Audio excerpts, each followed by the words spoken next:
Take this up more. That. And then your neck, right. Do you feel how much more you have an extension through here that you might not be utilizing? Good. And then you come down and you, if we differentiate the eye movement from the neck, then you take your eyes opposite, exactly.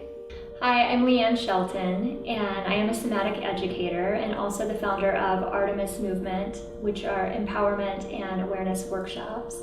Hi, I'm Maddie Anderson, and I am a student at the the University of Utah. I'm a dance major there. I came to Leanne a couple months ago and have been doing her 10 series. When someone like Maddie comes in to see me, oftentimes they're interested in a 10 series. And so I use 10 series with people along with my Feldenkrais movement awareness lessons and sometimes rehabilitative Pilates lessons when that's appropriate. One of the first things I noticed when Maddie came in, kind of like right through this area here, under her collarbones and in her rib cage and upper chest here, she kind of was what we would call behind her line, kind of, sunken through here a little bit. I knew that being able to really work with her and get more of a sensation and feeling through this area and more movement through that area, it would translate for her into a real sense of confidence that maybe she hadn't felt in a really long time. I went to see Leanne because growing up I had a lot of anxiety and depression, and that eventually actually led to like an eating disorder, and I've been through this mental health journey for a while now, and I really feel like the 10 series was almost like the final piece to this large puzzle I've been grappling with for many years. And I really find that movement and somatic practices really help me more than other approaches of therapy. Instead of just working with structural integration alone, movement is a really powerful and important part of the process. Through movement, we can really sense ourselves in a unique way, and movement becomes the lens from which to view the self. We're always then looking for what kind of movements come habitually and not consciously, aren't chosen, where we lose our freedom.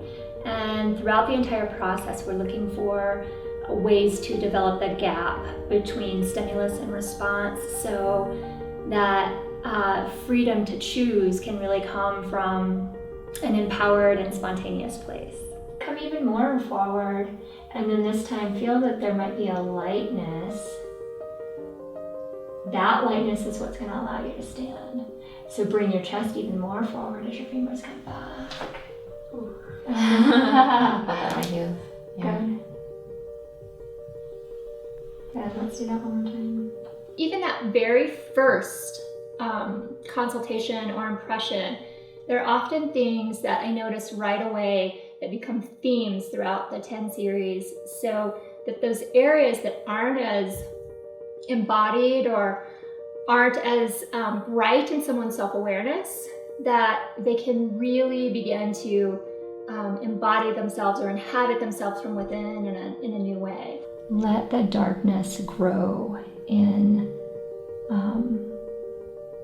your visual field, and let all of that visual noise kind of calm down.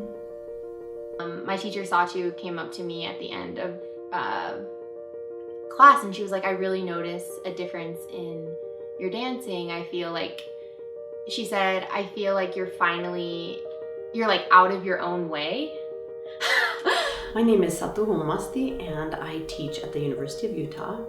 And Maddie is a student of mine. She's in my technique class. And it's interesting, I didn't know that Maddie was doing anything necessarily outside of technique class, but I noticed I've been noticing as the technique class progresses that have been some major shifts in Maddie's dancing and moving, and even in kind of the amount of almost like her essence and that she's putting into her dancing. I think my dancing has definitely changed, or my expression through movement has changed, because my body is more like almost like receptive to, first of all, like my environment around me, and you know, how I'm feeling inside my own body, because like I think a lot of times I was having anxiety during class, and maybe I thought that was just class, you know, because I've always experienced that. But yeah, I really feel like when learning combinations, I don't feel as much anxiety. I can kind of just trust my body to pick up the combination and really experience the combination rather than trying to like perform it perfectly for a teacher's like approval. Almost, it's more for myself. Definitely physically she's been much more free. At one day I told her, it almost looks like you have no bones in your body. You're moving so freely in your musculature. And then I also have noticed she's taking a lot more chances in a really different way, in a good way. So she's very clear with the movement material, but somehow she's making it her own on a really different level. So rather than, you know, putting on movements that maybe a choreographer wants me to experience, I can really like tap into, you know, how my body can sense this movement in that moment. She let me know that she was doing Rolfing at the same time, and I thought, oh, that's really interesting, because muscularly she's strong, but so much more free than I've ever seen her in any of the classes that I've taught. I've taught her for several years now, so it was remarkable to see that difference in Maddie. You can be at rest and at ease in your structure in such a way that you're lifted and elevated as well. And that physically brings you a felt experience of what it is to be present. And you can't feel anxiety and you can't feel depression when you're really truly in the present moment. The first moment I like had that realization, I was just like walking, which I do a lot, and I kind of lost my sense of self.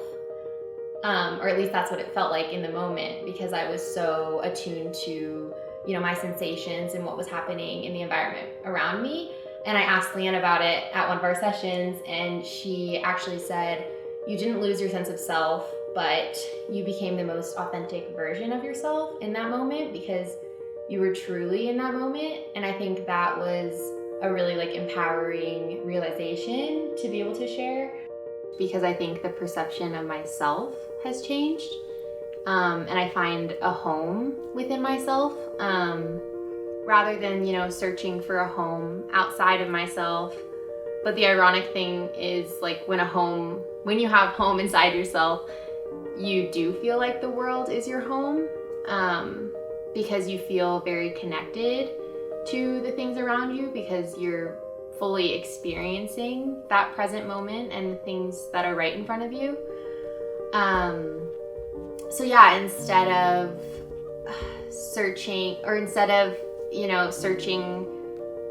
looking outside of myself for things to, you know, heal myself, I know that I have the confidence that I can heal myself from the inside out, and then fully enjoy the things outside of myself. It kind of feels like I almost have a new body moving, and that's really exciting because I've been moving for so long. So it's fun to feel change.